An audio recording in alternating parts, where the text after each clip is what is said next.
Alhamdulillah nahmaduhu wa nasta'inuhu wa nastaghfiruhu wa nu'minu bihi wa natawakkalu alaihi.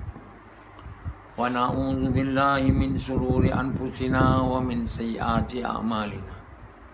May yahdihillahu fala mudilla lahu wa may yudlil fala hadiya lahu. Asyhadu an la ilaha illallah wa asyhadu anna Muhammadan abduhu wa rasuluh. Sallallahu alaihi wasallam tabaraka wa sallama tasliman kasiran kasira amma ba'd. Bismillahirrahmanirrahim. Wa man ahsanu qawlan mimman da'a ila Allah wa amila salihan wa qala innani minal muslimin.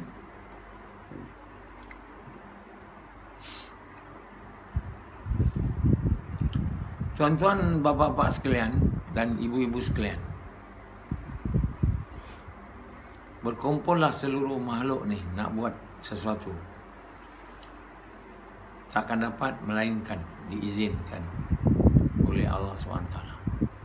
Bayangkan seluruh manusia berkumpul, lebih kurang 7 bilion lebih, 8 bilion tak tahu sekarang. Berkumpul nak buat satu benda je, tak boleh. Kalau Allah tidak izin, bagaimana nak berhentikan COVID-nya? Ini satu perkara. Sekarang ni seluruh dunia berkumpul nak memberhentikan COVID ni, satu perkara je nak buat. Takkan dapat melainkan Allah izin. Kalau Allah tak izin, takkan berhenti COVID ni. Mereka kata dapat vaksin ni, COVID ni akan hilang. Mereka dah dapat dah. Tumbuh pula strain baru COVID virus. So mereka terpaksa cari vaksin lagi. So sampai bila? Sampai Allah izin. Jadi kenapa Allah turunkan wabak ni yang merebak seluruh dunia ni? Kita kena tahu juga sebab dia tu. Kalau kita kekasih Allah, Allah akan ilhamkan kita. Apa sebab aku turunkan wabak ni? Kalau kita bukan kekasih Allah, kita mulalah buat berbagai tuduhan yang mengatakan wabak ni dibuat oleh China. Ini namanya bioweapon, senjata bio. Amerika, Donald Trump, banyaklah, hampir semua menuduh China sebagai yang menghantar wabak ni. China bukan Tuhan, dia bukan Tuhan, dia tak ada Tuhan pun. Dia mau jadi Tuhan lah. Jadi makin kita cakap dia berkuasa, makinlah dia bagus. Rasa seronok sangat. Berkuasa. Berkuasa untuk menghantar wabak seluruh dunia. Buat satu benda, boleh merebak. Mungkin dia ada buat research dekat laboratory dia tentang virus COVID-19 itu. Tapi yang buat dia tersebar bukan China. Lama dah dia buat research tu. Kalau COVID tu mutate, dia bertukar. Bukan COVID tu yang buat, Allah yang buat.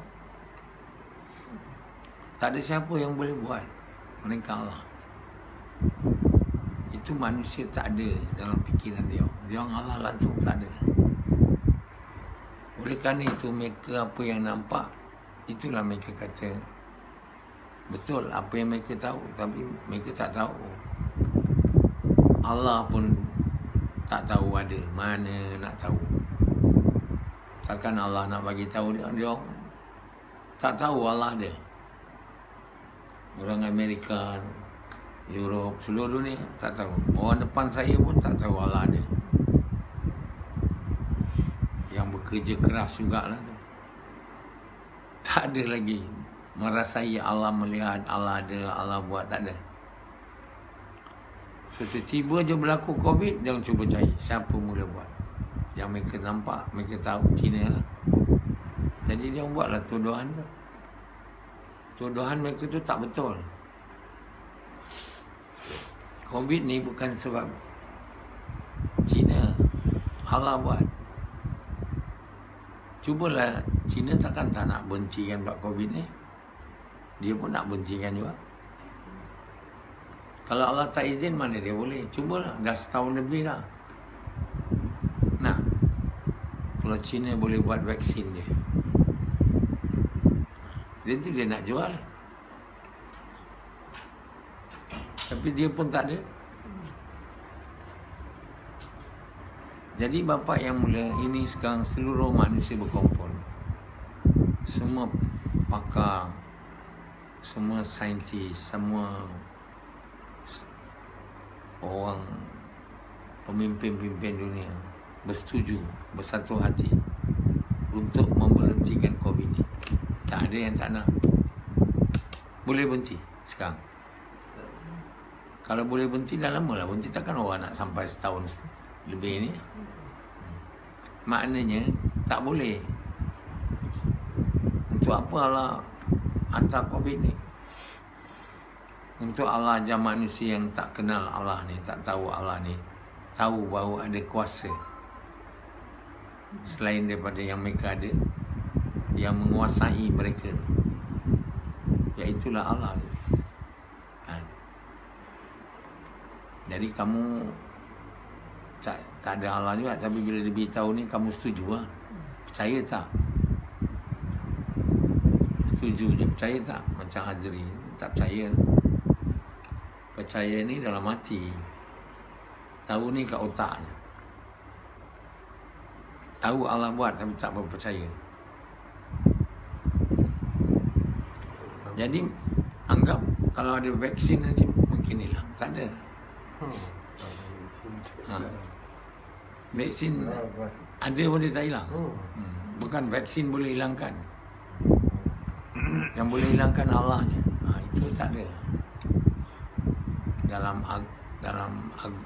Dalam hati Agung pun tak ada, dalam hati Muhyiddin pun tak ada, dalam hati Biden pun tak ada, dalam hati semua orang. Sebenarnya tiada yang berkuasa melainkan Allah ni. Tak ada. Ini orang sentiasa ingat Allah ada tu tak ada kat dunia ni. Di mana dia pergi je dia ingat Allah ada. Allah melihat, Allah memerhati, ada. Ada tak orang kat dunia ni? Kalau ada pun saya lah. Lain orang tak ada. Pergi mana ingat Allah ada. Allah melihat. Kita tahu Allah melihat. Tapi ada tak kita merasai Allah melihat sekarang? Samad? Ada? Tak ada punya. Kita tak merasai Allah melihat. Kalau kita berjalan, kita pergi mana-mana kan, kat kepala kita tu ada je kita rasa. Jadi bila kita merasai Allah melihat, barulah kita betul sikit kita punya amalan. Niat kita betul. Kita pandu kereta, kita mulakan niat dulu. Kita langkah kaki masuk rumah. Kita tak boleh buat tu kalau kita tak rasa Allah melihat. Boleh buat sekali dua bila muzakarah macam Yazid ni. Tapi tak boleh buat bila-bila masa, tak boleh buat. Lupa. Dia kata bila saya dengar mesap naik tangga cakap kerana pencak Allah tu suka kat Allah, Yazid baru boleh buat. Bila lama ni dia tak boleh buat dah. Sekarang dia tak buat dah. Itu maknanya kita tak merasai Allah melihat. Kita tahu je, yakin Allah melihat dan memerhati, tak ada. Itu perkara tak ada dalam semayang. Kita tak boleh berdiri seumpama menghadap Allah, tak boleh. Kita boleh berdiri dalam salat seumpama menghadap Allah bila kita tahu Allah melihat dan mendapati. Kau tidak tahu? Bukan tahu, merasai. Itu namanya ihsan. Tidaklah kamu salat seumpama menghadap Allah. Itu susah lagi tu. Kalau tak boleh, kata Nabi, tidaklah kamu merasai Allah melihat kamu. Ihsan dan ihtisab tak ada dalam soal. Ihtisab maknanya yakin dengan janji Allah. Kalau tak ada, khusyuk tak ada. Khusyuk ni ada ihsan dan ada ihtisab. Yang ketiga, dalam salat mau ada ikhlas untuk sukakan Allah. Yang keempat, mau ada ilmu, buat semayang cara Nabi. Asas dia iman. Jadi kalau iman bertambah kuat, asas dia tu semayang ada ilmu, ada ikhlas, ada ihsan, ada ihtisab. Dan tahap iman, tahap ikhlas, ihsan, ihtisab tu meningkat bila iman tu meningkat. Iman ni kita semayang kerana perintah Allah. Kalau iman lemah, kita semayang je. Semayang. Sebab apa? Tabiat dia. Macam Rasidi semayang dah 40 tahun. Dia tak ada semayang kerana perintah Allah tu. Dia semayang. Sebab dia tahu dia kena semayang. Tapi semayang dia 40 tahun, umur dia 15. Sekarang 45 kan? Dekat berapa tahun? 30 tahun. Satu pun tak diterima.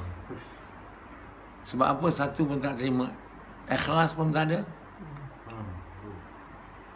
Kita nak buat untuk sukakan Allah ni, kita mesti percaya Allah tu ada. Sekarang ni Allah pun tak ada. Allah tu ada, tak ada. Jadi mana nak buat untuk sukakan Allah? Macam Azri. Azri dikenal di balik orang baik. Dikenal lah. Orang dia kenal. Allah kenal dia tak? Orang baik. Bila dia lari daripada kerja Nabi, dia balik. Dia kata apa, nak jadi orang biasa. Dia kata orang biasa tu lebih baik daripada yang ikut Nabi. Orang biasa apa? Cari dunia. Itu sebab dia kata nak balik jadi orang biasa. Orang biasa ni dia tak ada kerja lain. Kerja dia macam Hanzalah. Nak cari apa? Duit. Itu orang biasa. Jadi Hanzalah Rashidi Amir Azri dulu, daripada kerja nak cari iman, dia nak berhenti, nak jadi orang biasa. Kerja cari duit, duit cari harta. Hampir semua orang kat dunia ni mainstream dia. Itulah kerja dia. Apa kerja? Cari duit.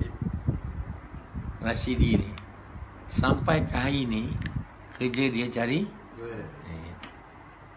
Yazid sampai hari ni dah buat kerja ni, dah diberitahu dah mungkin tahu kerja aku cari iman, tapi masih cari duit. Betul tak? Kenapa begitu?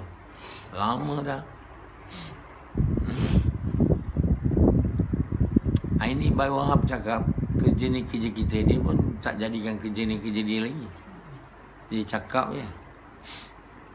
Ada orang boleh cakap lah. Tapi kita buat kerja ni kerja kita. Kita macam Nabi. Lorong ke lorong, orang ke orang, hari-hari.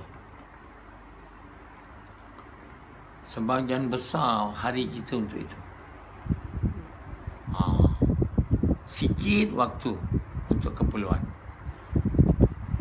Tapi apa yang dibuat oleh manusia sekarang, semua hari tu, semua hari untuk cari duit. Macam Sufyan, macam Hanzalah. Dulu dia tak ada. Tapi kenapa dia dah jadikan kerja cari duit kerja utama dia sekarang? Dulu tak. Kenapa sekarang? Sebab apa? Dia nak kahwin. Betul Hanzalah? Dia jadi rosak sebab nak dunia kan? Betul tak? Jadi semua manusia di dunia ni rosak. Satu sebab je. Sebab nak dunia. Tak boleh berhenti daripada nak dunia ni. Bila nak dunia tu tak pernah kurang, jadi orang tu tak pernah jadi baik lah. Macam Yazid, dunia tu nak tak pernah kurang dari dulu sampai ke akhir ni. Mana boleh jadi baik? Kalau kita nak jadi baik, nak dunia tu kena tukar kepada nak Allah. Sayang, 1000 kali sayang. Allah pun dia orang tak percaya ada. Allah ada. Allah melihat. Baru boleh Allah melihat. Allah mendengar. Maha mendengar. Yang mula apa? Allah ada. Itu pun tak ada. Nah. Jadi sebab apa kamu rasa Allah tak ada? Quran pun tak baca. Macam Sufyan tak baca Quran. Dan tak faham pula apa Allah cakap. Orang yang baca Quran dan dia faham makna dia, artinya dan berfikir, adalah usaha ke arah merasai Allah tu ada. Kan sebab baca kitab Allah kan. Allah cakap saya ini, Allah cakap ini. Quran tu bukti Allah ada. Quran tu tak ada kalau Allah tak ada. Sebab Quran tu perkataan Allah, bukan perkataan Muhammad. Kalau kita percaya lah, kalau kita percaya dia perkataan Muhammad, kita bukan Islam. Quran tu perkataan Allah kan? Kita baca dia pun tak nak. Macam Rashidi tak nak baca Quran dulu. Sekarang aja baru berkali-kali saya tarik hidung dia. Kan? Baru nak baca Quran yang dengan izin Allah sudah Allah izin untuk diterjemah dan ditafsir. Tak nak baca. Hari-hari tak nak baca. Sekarang dah mula baca 15 minit boleh. Kan?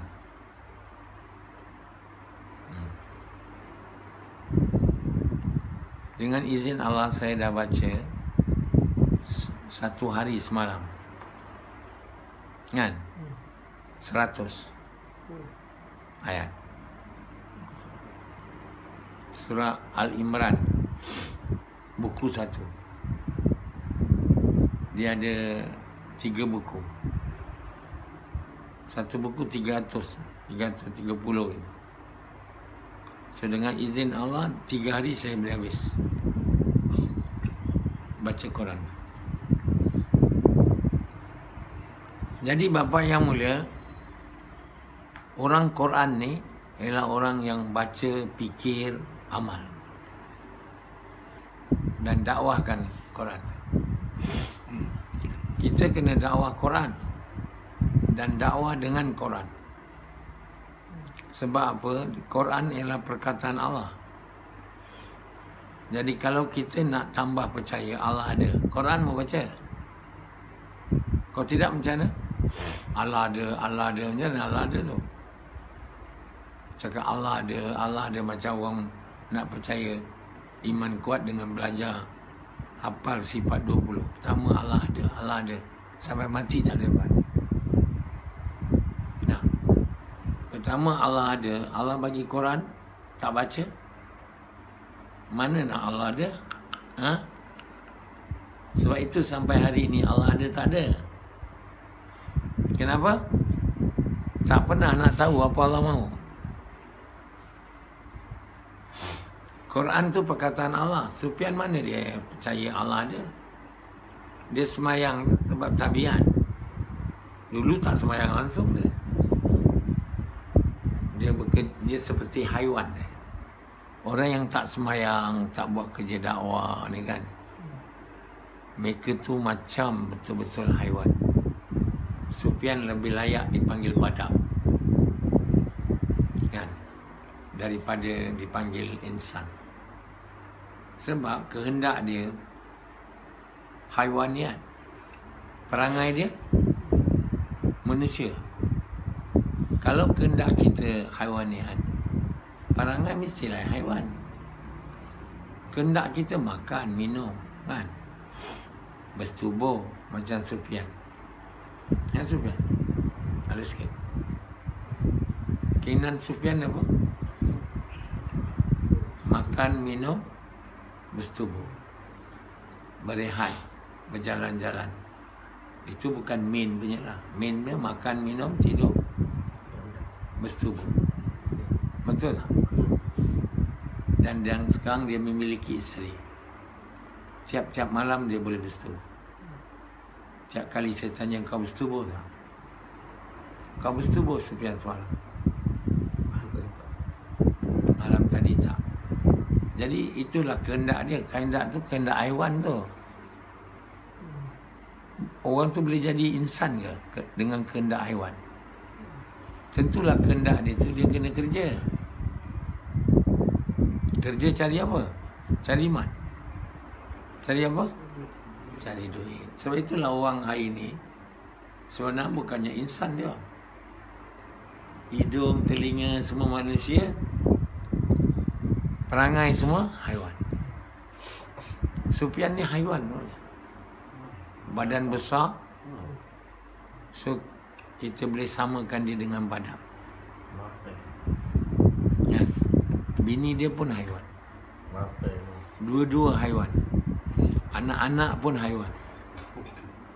Semua kehendak manusia ni ikut kehendak haiwan.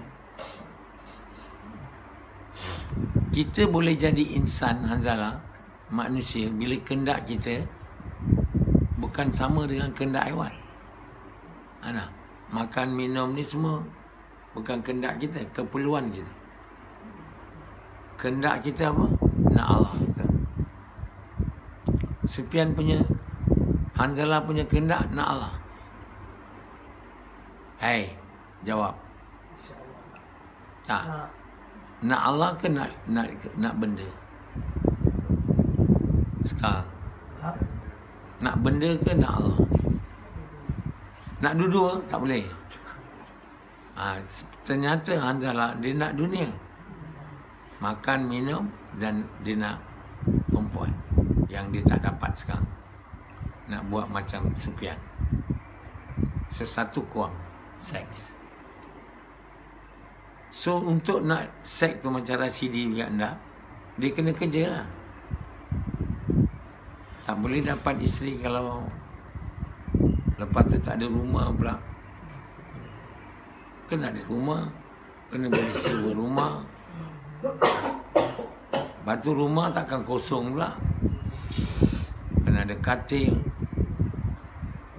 kena ada fridge, dapur, itu semua kena ada duit lah.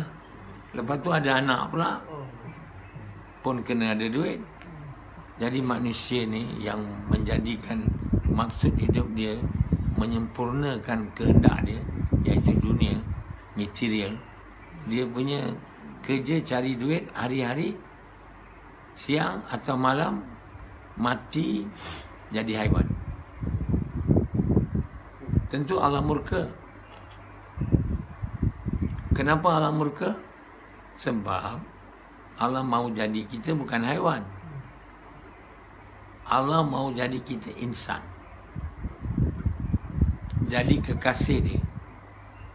Satu orang dia buat satu benda untuk satu kerja. Orang tu untuk jadi kekasih dia, macam untuk dia lah. Dia buat tu untuk dia. Dia tu tak nak untuk dia yang buat dia. Dia nak untuk dia pula, puaskan nafsu dia. Macam Hanzala, Sufyan. Jadi tentulah Allah marah tak? Marah tak Allah? Sufyan. Allah buat engkau untuk siapa? Untuk dia. Kau buat diri engkau untuk diri sendiri. Diri sendiri haiwan. Tentulah dia Allah murka. Apa Allah buat bila Allah murka? Bagi dia rahmat ke? Bagi rahmat ke Sufyan? Bagi apa? Bala azab. Jadi azab di dunia yang Allah akan bagi mereka yang nak jadi haiwan ni, macam Rashidi ni, hidup dalam dunia ni tak ada tenang. Hidup dalam dunia ni tak ada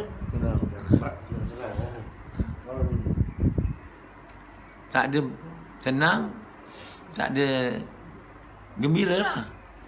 Risau aja. Sebab semua benda rasa tak cukup. Semua benda rasa kurang. Rasa tak cukup lah. Rasa tak cukup, rasa kurang, rasa ada yang tak kena. Apa yang tak kena dia tak tahu. Jadi walaupun dia punya harta banyak atau miskin, sesiapa nak jadi haiwan aja, dia akan tak diberi tenang, tak diberi berkat namanya. Berkat ni cukup, sikit cukup. Kalau tak ada apa-apa, dengan doa selesai masalah. Ketiga, Allah bagi banyak dan banyak belanja di jalan Allah. Itu kehidupan yang berkat. Hari ini berkat tu tak ada. Yang ada sedih dan gelisah. Hanzalah ingat dia akan bahagia bila kahwin kan. Dia dapat duka cita bila kahwin. Walaupun dia boleh bersetubuh, tapi bini akan minta macam-macam. Jalan keluar kata Hanzalah, kerja kuat lagi. Bila dia kahwin, bini nak itu nak ini kan. Dan dia sayang bini dia. Tak sanggup dia melihat bini tak dapat. Jadi jalan keluar untuk bagi dia semua benda yang dia nak, kerja kuat lah. Tak cukup lah kerja ni, cari kerja lain. Nah, ada satu profesor masa saya dulu, dia cakap dekat Mr. Siu. Mr. Siu tu bos saya. Dia cakap, Mr. Siu, bini saya tak puas hati. Saya dah jadi profesor dah. Dah tambah duit dah. Dia tak puas lagi. Dia cakap. Jadi begitulah Hanzalah nanti. Jadi dari dapat tenang, dapat bini, jadi dapat duka cita, sedih. Kan? Apa nak buat ni? Tak ada jalan lain. Dia Hanzalah fikir jalannya kerja cari duit. Jadi kalau saya kerja cari duit, saya tak boleh buat kerja Nabi ni. Jadi antara dua ni, apa saya nak pilih sekarang? Jadi buatlah macam Azri pilih dulu. Cari dunia. Azri ingat dia bijak lah. Lari dia tinggalkan usaha untuk dapat iman, untuk sukakan Allah, kepada untuk sukakan diri. Dia kata, aku nak balik-baling, nak jadi orang biasa, mainstream. Iaitu orang biasa ni orang cari duit lah. Siang malam, pagi petang. SKMK. Siang kerja, malam kerja. Macam Sufyan. Jadi tuan-tuan yang mulia, di sinilah manusia jadi rosak. Sebab manusia jadi rosak, sebab nak dunia. Sebab cinta dunia. Bila nak, carilah. Nak tu cintalah. Kan? Bila dah dapat rumah, tak puas hati lagi rumah tu. Tak cukup besar. Cari besar lagi, cari duit lagi. Nak dapat rumah, nak dapat banglo pula, berhutang lagi. Kereta dah ada, nak kereta besar. Jadi manusia punya dunia tu tak pernah cukup. Macam Rasidi sekarang kan, dia ada motor kan, dia tak ada kereta. Yazid pun, mana dia puas? Untuk dapat kereta, dia kena kerja kuat lagi. Bila dapat kereta, dia nak yang besar lagi. Jadi manusia punya keinginan pada dunia ni tak pernah kurang sampai mati. Sebab itu dia kerja cari dunia ni takkan habis sampai mati. Bila dia nak buat kerja cari iman? Bila? Antara. Tak adalah. Jawabnya apa? Tak adalah. Kalau satu orang pergi jumpa dia, marilah lapangkan masa buat kerja untuk dapat iman.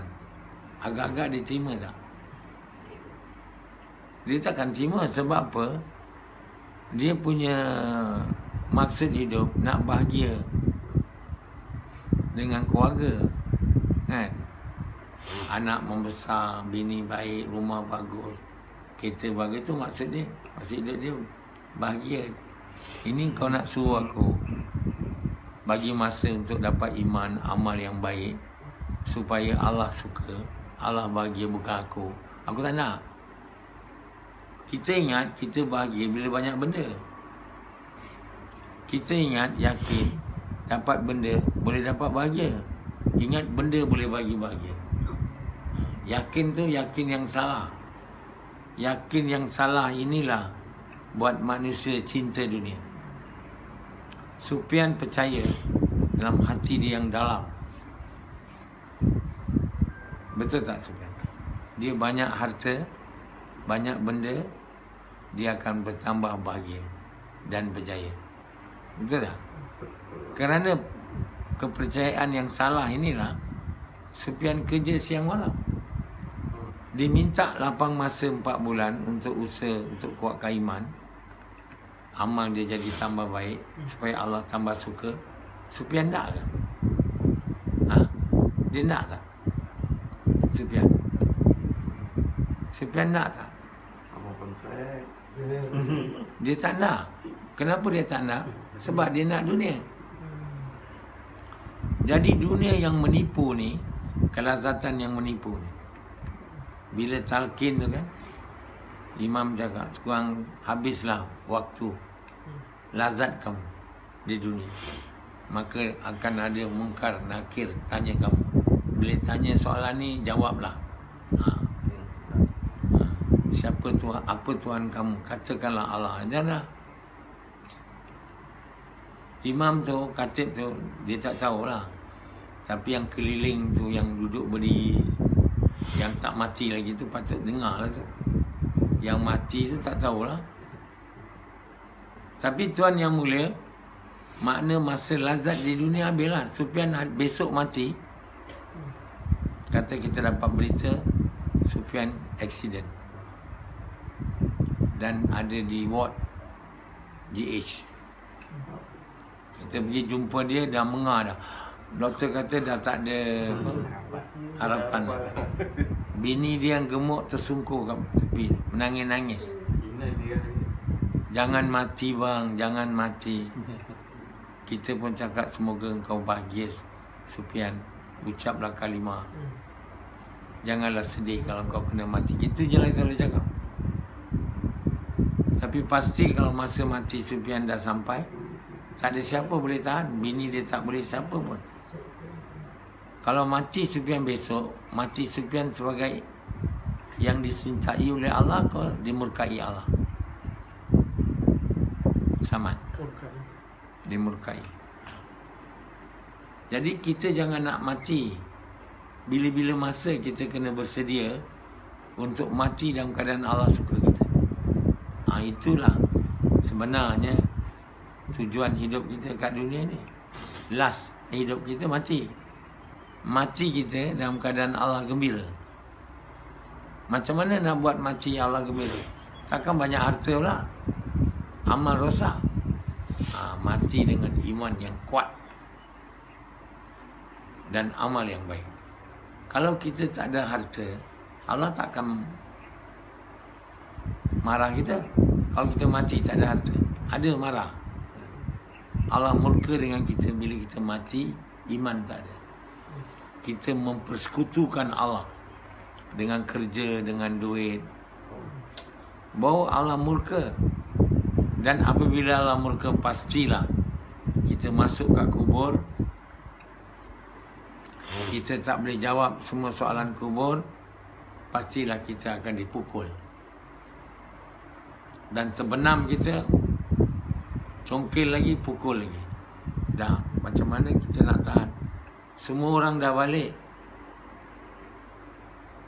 Jadi untuk mengelakkan, dia kata malaikat daripada tanya kamu kena duduk kat kubur tu 40 hari. Ini semua amalan karut. Adalah orang menunggu kat kubur.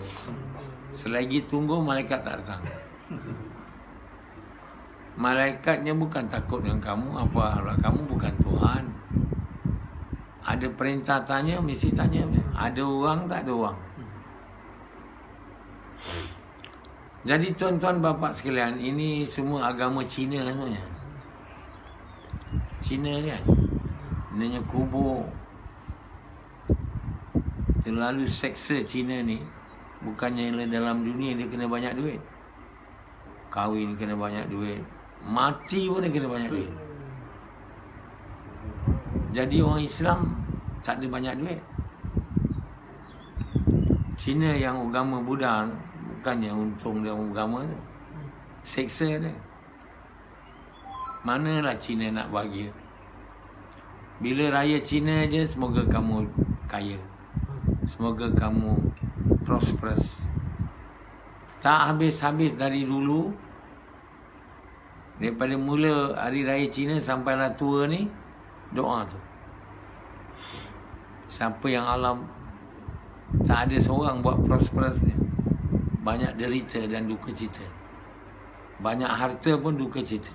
Lim Gotong, tanya dia bahagia, dah mati dah dia. Jadi bapa yang mulia, kita mau mati dalam keadaan Allah gembira. Itu sebab kalau kita Allah gembirakan kita, Allah hantar malaikat beritahu berita gembira. Jangan takut, jangan duka cita. Berita gembira bagi kamu, kamu akan masuk surga. Jadi dia akan tersenyum lah mati. Semua orang hari ni tengok orang mati, aku tengok muka dia bersih je, senyum. Itu kau yang agak.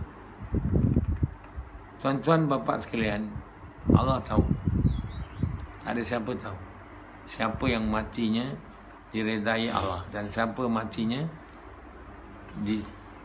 dimurkai Allah. Kita naklah hidup, masa kita lahir, orang semua ketawa, senyum. Kita nangis. Kita kena jalani hidup kat dunia ni untuk sukakan Allah, bukan sukakan diri. Sehingga bila kita mati, kita gembira, senyum, orang lain semua nangis. Sedih ditinggalkan oleh orang yang baik macam kita.